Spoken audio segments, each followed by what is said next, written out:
હવે જો અહીંયા આજે છે ને બીજો એક અગત્યનો ટોપિક ચલાવવાના છે. મોસ્ટ આઈએમપી પ્રશ્ન છે આપણો, એમ્પિયરનો સર્કિટલ નિયમ. એમ્પિયરનો સર્કિટલ નિયમ આ તમારે ખાસ તૈયાર કરી દેવાનું. આગળ મેં તમને જો બાયો સાવરનો નિયમ હતો ત્યારે પણ કીધું હતું કે ખૂબ જ અગત્યનો ટોપિક છે. પછી લોરેન્જ બર, એટલે મોસ્ટ આઈએમપી પ્રશ્નોનું લિસ્ટ પણ આપણે આપણી ચેનલ પર મૂકેલું જ છે, એનો વિડીયો બનાવેલો છે. પણ આ સાથે સાથે મેં તમને કહી દીધું કે આ ખૂબ જ અગત્યનો ટોપિક છે, તૈયાર કરી દેવાનો. બોર્ડમાં પૂછવાની શક્યતા સૌથી વધારે. સારું, હવે બાયો સાવરનો જે નિયમ છે, બાયો સાવરના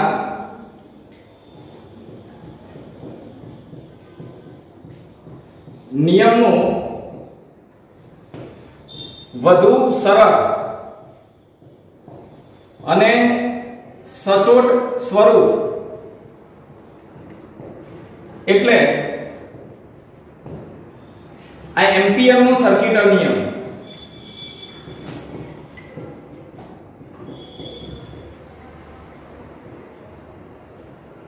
બાયો સાવરના નિયમને આપણે વધારે સરળ અને સચોટ રીતે રજૂ કરવું હોય તો એમ્પિયરના સર્કિટલ નિયમ સ્વરૂપે રજૂ કરી શકીએ.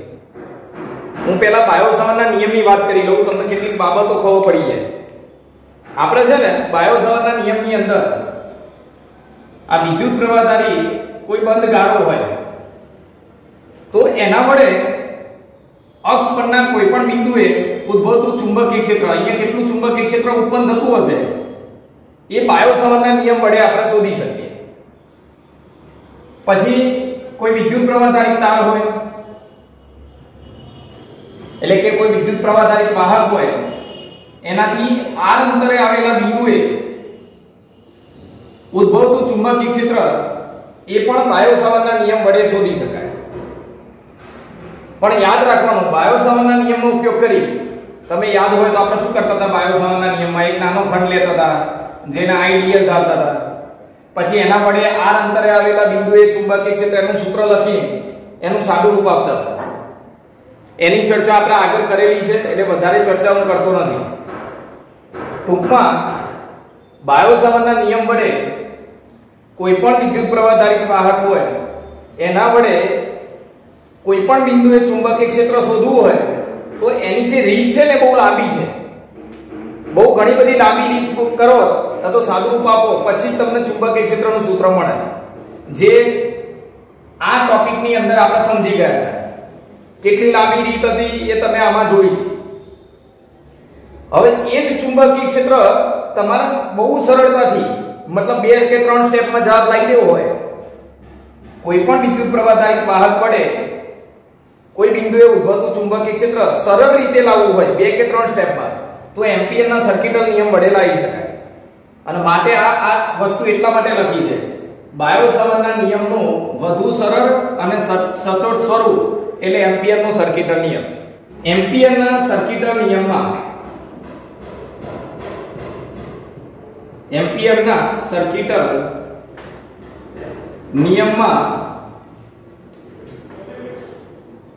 આપણે એક સીમા રેખા ધરાવતી મુક્ત સપાટી, મુક્ત અથવા ખુલ્લી સપાટી ધ્યાનમાં લો.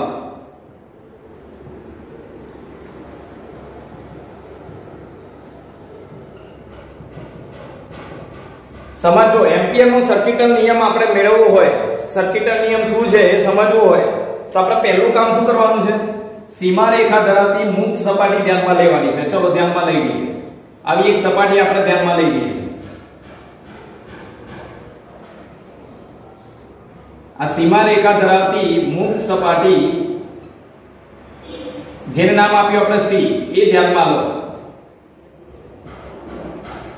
આ સીમા રેખા ધરાવતી મુક્ત સપાટી એટલે શું એની વાત કરી લો, કારણ કે આ શબ્દ બહુ અવગડ વાપરેલો છે.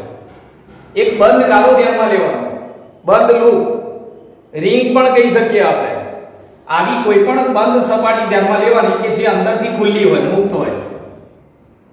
હવે આ જે સીમા રેખા ધરાવતી સપાટી છે એમાંથી વિદ્યુત પ્રવાહો પસાર થાય છે. આ રીતે વિદ્યુત પ્રવાહ પસાર થતા હોય. આ પ્રમાણે આ સીમા રેખા ધરાવતી સપાટીમાંથી વિદ્યુત પ્રવાહ પસાર થાય છે।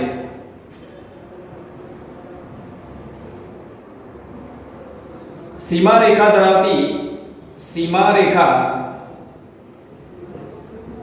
ધરાવતી મુક્ત સપાટીમાંથી વિદ્યુત પ્રવાહો પસાર થાય છે।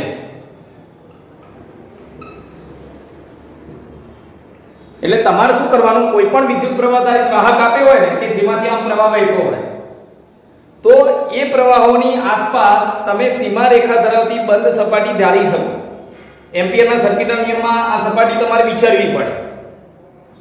એટલે જો એમ્પિયરના સર્કિટના નિયમમાં પહેલું કામ શું કર્યું, એક સીમા રેખા ધરાવતી મુક્ત સપાટી ધ્યાનમાં લઈ લો, પછી એમાંથી પ્રવાહ પસાર થાય છે। હવે શું કરવાનું છે ધ્યાન આપજો। હવે આ સીમા રેખા ધરાવતી મુક્ત સપાટીને dl જેટલા નાના ખંડોમાં વિભાજિત કરો। જો આ એનો એક નાનો ખંડ થઈ ગયો dl જેટલો, પછી બીજો એક નાનો ખંડ આપણે અહીંયા વિચારી શકીએ dl, પછી ત્રીજો નાનો ખંડ આ રીતે વિચારી શકીએ dl। આ સીમા રેખા ધરાવતી સપાટીને dl લંબાઈના સૂક્ષ્મ ખંડોમાં વિભાજિત કરો। આ સીમા રેખા ધરાવતી સપાટીને dl લંબાઈના સૂક્ષ્મ ખંડોમાં વિભાજિત કરો।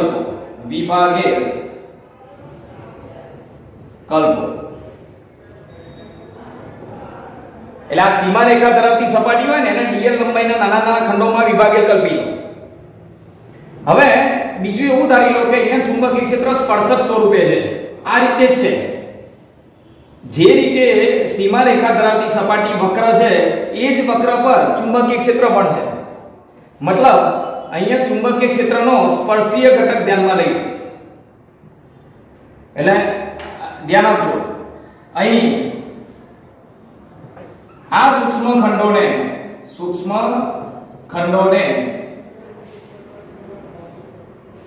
ચુંબકીય ક્ષેત્રનો સ્પર્શીય ઘટક BT લઈ આ સૂક્ષ્મ ખંડોને સ્પર્શીય ઘટક ચુંબકીય ક્ષેત્રનો સ્પર્શીય ઘટક BT લીધો। હવે એ જે સ્પર્શીય ઘટક આવ્યો એનો હવે આ BT જે છે સૂક્ષ્મ ખંડોને સ્પર્શીય ઘટક BT નો સૂક્ષ્મ ખંડો dl સાથે ગુણાકાર કરતા આપણે આ ચુંબકીય ક્ષેત્ર જે લીધું એનો આ સૂક્ષ્મ ખંડ સાથેનો ગુણાકાર લીધો। ગુણાકાર હું અહીંયા લખી દઉં, આ ગુણાકાર કેવી રીતે લખાય, BT dl। અને આવા સૂક્ષ્મ ખંડો પર આવો જે ગુણાકાર કર્યો એનો સરવાળો કરતા આવા સૂક્ષ્મ ખંડો પર આ ગુણાકારનો સરવાળો કરતા,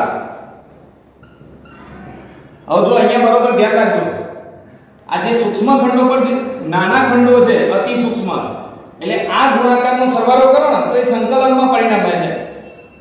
આ ગુણાકારનો સરવાળો કરતા તે સંકલનમાં પરિણમે છે। તો હવે આપણે શું લખી શકીએ, જો અહીંયા સંકલન B dl, આ ગુણાકારનો સૂક્ષ્મ ખંડો પર સરવાળો મતલબ સિગ્મા કરવો પડે, પણ સંકલન કેમ કર્યો, કારણ કે નાના નાના અતિ સૂક્ષ્મ ખંડો લીધેલા છે એટલે એનો સરવાળો તમે સંકલન સ્વરૂપે લખી શકો। અને નાના ખંડો ભેગા કરો એટલે જુઓ તો પહેલો ખંડ, બીજો ખંડ, ત્રીજો ખંડ, ચોથો ખંડ, આમ બધા ખંડ ભેગા કરતા જાઓ એટલે બંધ ગાળો રચાય, એટલા માટે અહીંયા આમ બંધ કર્યો છે। મતલબ આ ગુણાકારનો બંધ ગાળા પર સરવાળો સંકલન। તો એમ્પિયરનો નિયમ એવું કહે છે કે તમે આ જે સંકલન છે એ એમાંથી પસાર થતો પ્રવાહ, એ બંધ ગાળામાંથી પસાર થતો પ્રવાહ I અને શૂન્યાવકાશની પરમિએબિલિટી μ0 ના ગુણાકાર બરાબર હોય છે. એમ્પિયરનો નિયમ એવું કહે છે કે આ જે સંકલન છે એ એમાંથી પસાર થતો પ્રવાહ I અને શૂન્યાવકાશની પરમિએબિલિટીના ગુણાકાર બરાબર હોય છે. બરોબર? તો આના પરથી એમ્પિયરનો સર્કિટલ નિયમ શું અપાય? એમ્પિયરનો સર્કિટલ નિયમ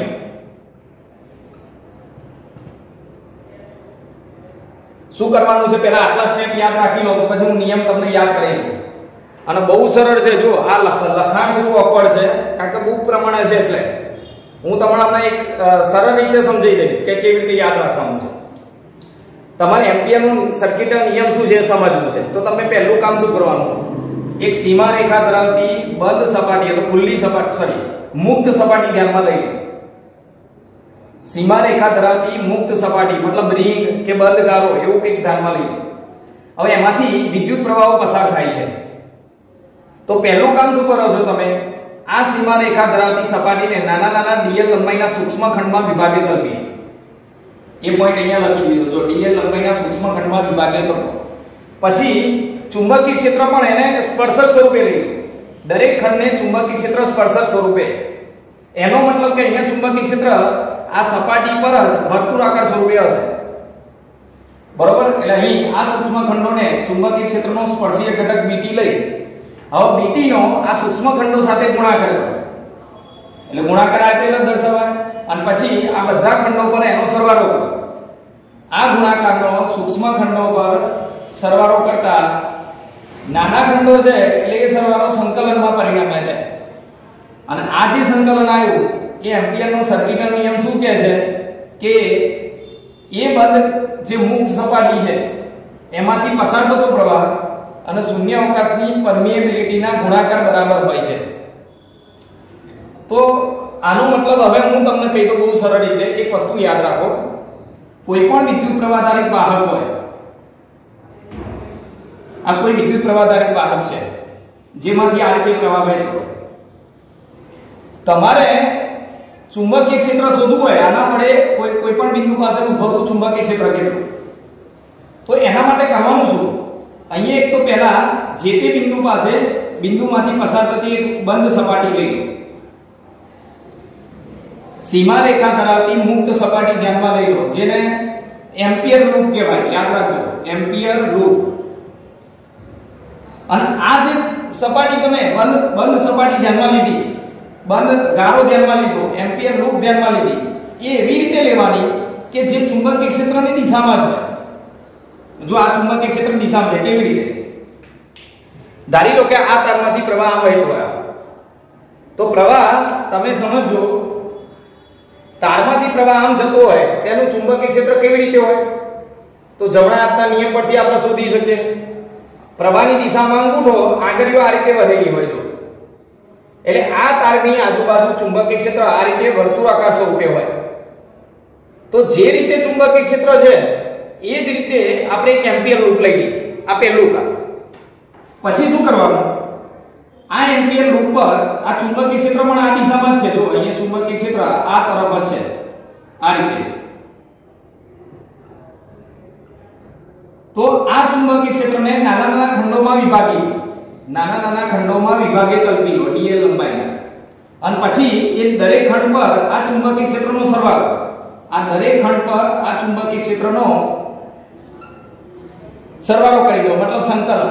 એ કેટલો હોય? એમ્પિયર એવું કહે છે કે ચુંબકીય ક્ષેત્રનું આ નાના નાના ખંડો પર એટલે કે બંધ વક્ર પર જે સંકલન કરીએ એ એના વડે ઘેરાતો વિદ્યુત પ્રવાહ અને શૂન્યાવકાશની પરમિએબિલિટી ના ગુણાકાર બરાબર હોય છે. હવે સમજો હજુ એક વાર, તમે આના સિવાય પેલો એક નિયમ જાણો છો, ગાઉસનો નિયમ. કુલમ્બના નિયમનું વધુ સરળ સ્વરૂપ એટલે ગાઉસનો નિયમ. ગાઉસના નિયમમાં શું હતું યાદ કરો કે વિદ્યુત ભારિત કોઈ તાર હોય, આ વિદ્યુત પ્રવાહ ધારિત તાર છે, આના વડે અહીંયા ઉદ્ભવતું ચુંબકીય વિદ્યુત ક્ષેત્ર આપણે શોધવું હોય. તો શું કરતા હતા? આને ઘેરતું હોય, આ વિદ્યુતભારને ઘેરે એવું એક બંધ પૃષ્ઠ આપણે ધ્યાનમાં લઈએ છીએ, જેને શું કહેતા હતા? ગાઉસિયન પૃષ્ઠ. તો આની અંદર પણ એવું છે, વિદ્યુત પ્રવાહધારી તાર હોય તો એ વિદ્યુત પ્રવાહધારી તાર વડે અહીંયા ચુંબકીય ક્ષેત્ર કેટલું એ શોધવું હોય તો એને ઘેરે એવું એક બંધ લૂપ લઈ લો, જેને એમ્પિયર લૂપ કહેવાય. હવે અહીંયા શું કરીએ છીએ યાદ કરો, વિદ્યુત ક્ષેત્રનું તે બંધ પૃષ્ઠ એટલે કે ક્ષેત્રફળ પર પૃષ્ઠ સંકલન, વિદ્યુત ક્ષેત્રનું એ પૃષ્ઠ પર સંકલન એ કેટલું હોય એના વડે ઘેરાતો વિદ્યુત ભાર અને શૂન્ય અવકાશની પરમિટિવિટીના ગુણોત્તર જેટલું. આમાં આ બેનો ગુણોત્તર, જ્યારે આમાં કેવું છે, ચુંબકીય ક્ષેત્રનું આ બંધ વક્ર પર રેખા સંકલન, ચુંબકીય ક્ષેત્રનું આ બંધ વક્ર પર રેખા સંકલન એ તેના વડે ઘેરાતો વિદ્યુત પ્રવાહ અને શૂન્ય અવકાશની પરમિએબિલિટી જેટલું હોય છે. બરોબર, આ નિયમ અને આ નિયમ આટલો ફેર છે, તમને ખ્યાલ આવી ગયો હશે. હવે એમ્પિયરનો નિયમ શું અપાશે ધ્યાન આપજો. ચુંબકીય ક્ષેત્રનો બંધ વક્ર પર રેખા સંકલન, ચુંબકીય ક્ષેત્રની અંદર ચુંબકીય ક્ષેત્રનું આ ચુંબકીય ક્ષેત્ર છે એનું બંધ વક્ર પર નાના નાના રેખાખંડો પર સંકલન એ તેના વડે ઘેરાતો પ્રવાહ અને શૂન્ય અવકાશની પરમિએબિલિટીના ગુણાકાર બરાબર હોય છે, જેને એમ્પિયરનો સર્કિટલ નિયમ કહે છે. બરોબર, જુઓ તો ચુંબકીય ક્ષેત્રનું બંધ વક્ર પર રેખા સંકલન એ તે બંધ વક્ર વડે ઘેરાતો વિદ્યુત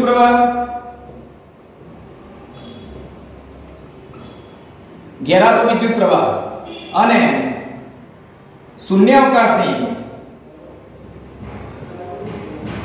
પરમિએબિલિટી વિદ્યુત પ્રવાહ I અને પરમિએબિલિટી μ0 ના ગુણાકાર બરાબર હોય છે. આટલું લખો એટલે આ પ્રશ્ન પૂરો થાય. પણ મૂળ વસ્તુ એવી છે કે એમ્પિયરના સર્કિટલ નિયમમાં પહેલું કામ શું કરવાનું, એક બંધ સીમા રેખા ધરાવતી મુક્ત સપાટી લઈ લેવાની, મતલબ બંધ વક્ર લઈ લેવાનું. પછી એમાંથી પ્રવાહ I જેટલો પસાર થતો હોય, પછી આ સીમા રેખા ધરાવતી સપાટીને dl લંબાઈના સૂક્ષ્મ ખંડોમાં વિભાજિત કરી નાખો. dl લંબાઈના સૂક્ષ્મ ખંડોમાં વિભાજિત કર્યા પછી એને સ્પર્શીય ઘટક, ચુંબકીય ક્ષેત્રનો સ્પર્શીય ઘટક લઈ લો. પછી એ બેનો ગુણાકાર કરો. એ ગુણાકારનો આ નાના નાના ખંડો પર સરવાળો કરો અને એ સરવાળો કેટલો હોય છે તો એ સરવાળો મતલબ એ સંકલન એ એમાંથી પસાર થતા પ્રવાહ અને શૂન્યાવકાશની પરમિએબિલિટીના ગુણાકાર બરાબર હોય છે. અને આ લખો એટલે એનો નિયમ થઈ ગયો. એટલે એમ્પિયરનો નિયમ અહીંયા આટલું લખો એટલે પૂરો થાય. હવે ધ્યાન આપજો આગળનો પોઈન્ટ. હવે અહીંયા આ જે પ્રવાહ છે એ કેટલો લેવાનો, તો જમણા હાથના નિયમ પરથી આ વિદ્યુત પ્રવાહની દિશા નક્કી કરી શકાય છે. કારણ કે કેટલીક વાર થાય શું, જો એમ્પિયરના નિયમની અંદર ધારો કે કોઈ પ્રવાહ આમ જતો હોય આ રીતે અને કેટલાક પ્રવાહ આમ જતા હોય અને અહીંયા તમે બંધ સપાટી વિચારી હોય, બંધ માર્ગ વિચાર્યો હોય સી, તો આમાં તમારો પ્રવાહ કુલ પ્રવાહ કેટલો ગણવાનો? ધારો કે આ પ્રવાહ I1 છે, આ પ્રવાહ I2 છે, આ પ્રવાહ I3 છે, I4, મતલબ આ 1 એમ્પિયર, આ 2 એમ્પિયર, આ 1 એમ્પિયર, આ 3 એમ્પિયર આવો પ્રવાહ છે. તો તમારે અહીંયા કુલ પ્રવાહ કેટલો લેવાનો? ઘેરાતો હોય એટલો. પણ બધાની દિશા એક જ તરફ નથી.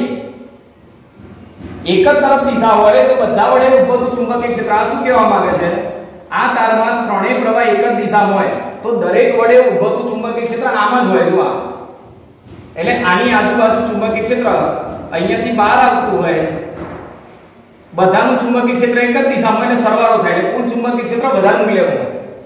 પણ આમાં કેવું થાય, બે પ્રવાહ આ દિશામાં છે એટલે એનું ચુંબકીય ક્ષેત્ર આ દિશામાં હોય તો ચુંબકીય ક્ષેત્ર આમ બહાર આવતું હોય, અહીંયાથી આમ બહાર આવતું હોય, અને બે પ્રવાહ અંદર તરફ છે એટલે એનું ચુંબકીય ક્ષેત્ર અંદર જતું હોય. તો આનું ચુંબકીય ક્ષેત્ર ધારો કે 25 હોય, આમ બહાર આવતું હોય, આનું ચુંબકીય ક્ષેત્ર 10 જેટલું અંદર જતું હોય, તો પરિણામી ચુંબકીય ક્ષેત્ર ઓછું હોય, એટલે તમારે અહીંયા પ્રવાહ પ્લસ માઈનસ લેવા પડે, એટલે એના વડે મળતું ચુંબકીય ક્ષેત્ર ધ્યાનમાં લેવાનું છે. એટલે આ જે ચુંબક પ્રવાહની દિશા ધન ને ઋણ કેવી રીતે નક્કી કરવાની સમજો. જમણા હાથના નિયમ પરથી આપણે જે માર્ગ પર આ સંકલન કરવાના હોય, ચુંબકીય ક્ષેત્રનું નાના રેખાખંડો પર જે સંકલન કરીએ છીએ, કયા માર્ગે કરીએ છીએ, એ માર્ગ પર આગળને ફેરવી દેવાનું. ધારી લો કે આપણે અહીંયા વિચારીએ, અહીંયા જે છે ને આ રીતે માર્ગ છે, સીમા રેખા ધરાવતી સપાટી આ રીતે છે, અને એના જે નાના ખંડો છે એના પર તમે આ રીતે સંકલન કર્યું છે. આમ જો આ રીતે અહીંયાથી બહાર આવે છે, પછી આમાં અંદર જાય છે, આ રીતે સંકલન કર્યું. તો જે દિશામાં આપણે સંકલન લેવાના હોય, મતલબ જે માર્ગ પર આપણે જવાના હોય, એ માર્ગ પર જમણા હાથની આંગળીઓ ફેરવી દો, અંગૂઠો જે તરફ આવે એ દિશાના પ્રવાહ ધન ગણવાના. ધારી લો કે આ પ્રવાહ અંદર તરફ છે તો એની વિરુદ્ધ દિશાનો પ્રવાહ ઋણ ગણવાનો. એટલે જમણા હાથના નિયમ પરથી જે દિશામાં આપણે સંકલન કરવાના હોય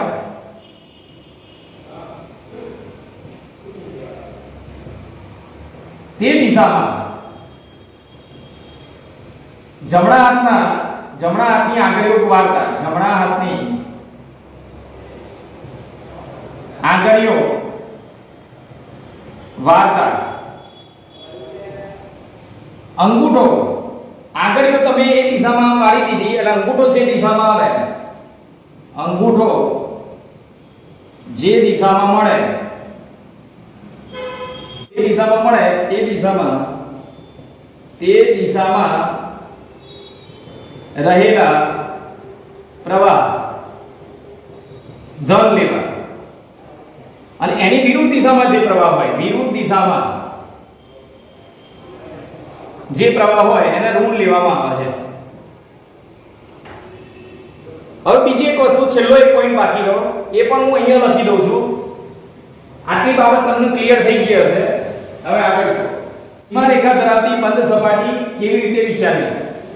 આપણે આ બંધ સપાટી ધ્યાનમાં લેવાની હતી, તો કેવી ધ્યાનમાં લેવાની, તો યાદ રાખજો, સીમા રેખા ધરાવતી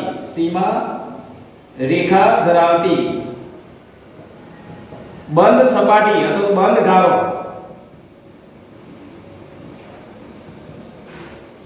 એવો પસંદ કરવામાં આવે, પસંદ કરી શકીએ. આપણે આ સીમા રેખા ધરાવતો બંધ ગારો આપણે મતલબ એમ્પિયર લૂપ, આ અહીંયા લખી દઉં, એમ્પિયર લૂપ યાદ રાખવાનું. આ એમ્પિયર લૂપ આપણે એવી પસંદ કરી શકીએ કે નંબર 1 બી એ આ જે બંધ ગારો છે, બંધ ગારાને સ્પર્શક સ્વરૂપે હોય, અને બીજું એક પણ યાદ રાખજો, બી અશૂન્ય હોય. ચુંબકીય ક્ષેત્ર એક તો શૂન્ય હોવું ના જોઈએ, અશૂન્ય હોય એવું ચુંબકીય ક્ષેત્ર, અને પાછું એ બંધ ગારાને એટલે આ એમ્પિયર લૂપને સ્પર્શક સ્વરૂપે હોય એવો તમે એમ્પિયર ગારો લઈ શકો. નંબર 2 બરોબર ક્લિયર રાખો. તમે પ્રવાહ આમ જતા હોય તો ચુંબકીય ક્ષેત્રની આજુબાજુ આમ મળતું હોય તો તમે બંધ ગારો એ જ દિશામાં લઈ શકો જેથી બંધ ગારોનું ચુંબકીય ક્ષેત્ર સ્પર્શક સ્વરૂપે આવે. પછી બીજો બંધ ગારો કેવો લઈ શકાય, બી એ બંધ ગારાને લંબ રૂપે હોય, બંધ ગારાને લંબ રૂપે. આવી રીતે પણ બંધ ગારો આપણે પસંદ કરી શકીએ. અને નંબર 3 બી એકબીજાને નાબૂદ કરતો હોય, બી નાબૂદ થતું હોય. આ બી નાબૂદ થતું એનો મતલબ શું, જો એ પણ તમને ક્લિયર કરી બુકની અંદર આ બધી સ્પષ્ટતા કરેલી નથી. સમજો કે આ જે બંધ ગારો છે એમાં અહીંયા કોઈ બહાર પડે ઉભું ચુંબકીય ક્ષેત્ર આ દિશામાં છે, જો આ રીતે છે, આ બંધ ગારો રસ્તો હશે ગમે તે રીતે. પછી બીજો આ રીતે ચુંબકીય ક્ષેત્ર હોય, પછી કોઈ બહાર પડે આ રીતે ચુંબકીય ક્ષેત્ર મળતું હોય. આ વિદ્યુત પ્રવાહ નથી, યાદ રાખજો. કોઈ વાહક તમે અહીંયા મૂક્યો હોય અને એની ક્ષેત્ર રેખાઓ આમ અહીંયાથી ફરીને આમ આવતી હોય, આમ આવીને આમ જતી હોય, એટલે આનું ચુંબકીય ક્ષેત્ર આમ આવે. પછી બીજો વાહક એવો મૂક્યો છે તમે કે જેમાંથી પ્રવાહ નીચે જતો હોય તો આમ ચુંબકીય ક્ષેત્ર હોય, આમ જઈને આમ આવતો હોય એની આજુબાજુ, તો આ ચુંબકીય ક્ષેત્ર રેખાઓ છે B, બરોબર, આ B3 અને આ B4, અને તમે સીમા રેખા ધરાવતી મુક્ત સપાટી તમે આ રીતે લઈ લીધી, સમજો. તો આ સીમા રેખા ધરાવતી સપાટીમાં જેટલી ક્ષેત્ર રેખાઓ અંદર દાખલ થાય એટલી બહાર નીકળે છે, અને જો બધાનું મૂલ્ય સરખું હોય, ધારો કે આ દરેકનું મૂલ્ય સરખું, બે ક્ષેત્ર રેખાઓ આ તરફ અંદર તરફ ને બે બહાર, તો પરિણામી ચુંબકીય ક્ષેત્ર અહીંયા 0 થઈ જાય, મતલબ એકબીજાને નાબૂદ કરી દે. તો એવી રીતે પણ તમે આ બંધ ગારો લઈ શકો. તમે બંધ ગારો કેવી રીતે પસંદ કરી શકો? મતલબ એમ્પિયર લૂપ. એમ્પિયર લૂપ કેવી રીતે પસંદ કરાય? એક તો ચુંબકીય ક્ષેત્રના સ્પર્શક સ્વરૂપે હોય, જે આપણે પહેલા લીધી હતી આ એમ્પિયરનો નિયમ સમજવા માટે. બીજું બંધ ગારો ચુંબકીય ક્ષેત્રના લંબરૂપે હોય, અને ત્રીજું નાબૂદ કરતો હોય. એટલે આ પ્રકારની પરિસ્થિતિમાં અલગ અલગ રીતે આ એમ્પિયર લૂપને એટલે કે બંધ ગારાને પસંદ કરી શકીએ. આ સીમા રેખા ધરાવતી બંધ સપાટી હતી, સમજો. આમાંથી પ્રવાહ આ રીતે પસાર થતો હતો.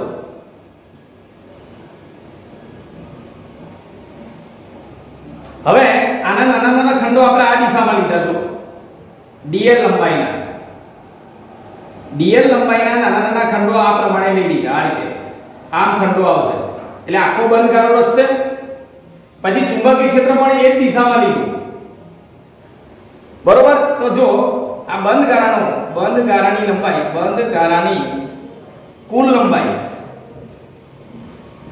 l હોય. આ બંધ ગારાની ટોટલ લંબાઈ, આ એક ખંડ, બીજો ખંડ, ત્રીજો ખંડ, આ બધા ખંડ ભેગા કરો એટલે ટોટલ લંબાઈ આપણને l જેટલી મળે. તથા ચુંબકીય ક્ષેત્ર bt એ સ્પર્શક સ્વરૂપે હોય.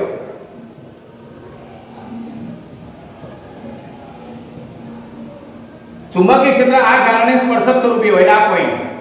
તો એમ્પિયરનો નિયમ કેવી રીતે લખી શકાય? એમ્પિયરનો સર્કિટલ નિયમ, એમ્પિયરનો સર્કિટલ નિયમ આના માટે કેવી રીતે લખી શકીએ? તો આ રહો, બંને એક જ દિશામાં હોય તો ખૂણો 0 બને. dl આ દિશામાં, ચુંબકીય ક્ષેત્ર આ દિશામાં, એટલે બંને વચ્ચે ખૂણો 0, b dl cos 0 એટલે 1. તો ખાલી વધ્યું શું? bt dl, એટલે કુલ લંબાઈ બરાબર μ0 I. કેમનો લખાય? ફરીથી બંને એક જ દિશામાં આવું લખાય, b dl, b અદિશ ગુણાકાર છે એટલે b dl cos θ. હવે dl ને b એક જ દિશામાં હોય તો ખૂણો 0 લખાય. cos 0 ની કિંમત અહીંયા cos 0 ની કિંમત 1 થાય. હવે b બહાર લઈ લો તો સંકલન dl, અને સંકલન dl એ ટોટલ બંધ ગારો, આખા બંધ ગારાની લંબાઈ કેપિટલ L છે. તો b l બરાબર શું વધ્યું? μ0 I. તો આ રીતે આને લખી શકાય. એટલે અહીંયા આખો ટોપિક આપણો અહીંયા પૂરો થાય.